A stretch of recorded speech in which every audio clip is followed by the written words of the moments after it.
మీరు ఎలక్షన్స్ టైంలో మీరు ఒక పార్టీ వైపు నుంచి నించున్నారు. ఆ పార్టీ పేరు బీజేపీ. అక్కడ నించొని పోరాటం చేసినప్పుడు చాలా గట్టిగా వినిపించిన పేరు, తెలుగునాట వినిపించిన వాణి శివాజీది. అటువంటి టైంలో వాళ్ళంతా నేషనల్ వైడ్‌గా ఇరగదీసేస్తున్న మనుషులు ఎందుకు మిమ్మల్ని దగ్గరికి తీయలేకపోయారు? అంటే మనం ఎదురు తిరిగాం కదా! హ్మ్. స్పెషల్ స్టేటస్ ఇవ్వలేదు. అవును.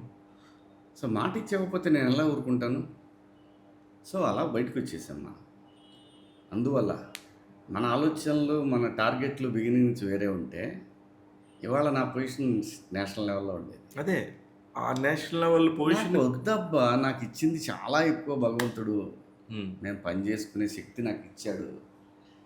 నిజాయితీగా పని చేయాలనుకుని డిసైడ్ అయినప్పుడు, నాకు అవన్నీ నా నా బుక్‌లో లేవు ఇవన్నీ.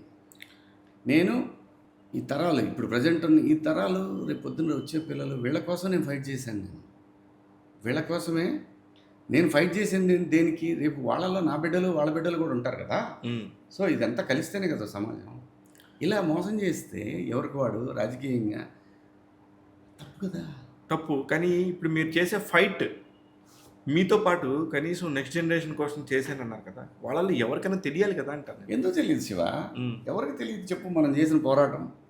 అదే. అందుకే ఇవన్నీ నేచర్ గమనిస్తూ ఉంటుంది. అందుకే నాకు మళ్ళీ తీసుకొచ్చి మళ్ళీ ఆర్టిస్ట్‌గా మళ్ళీ అలా ఇంత స్ట్రాంగ్ చేసింది. నువ్వు నిజాయితీగా ఉండు, నేను చూసుకుంటానని చెప్పుద్ది. నిజాయితీలో ఉండే కిక్ వేరు శివ. అవునవును.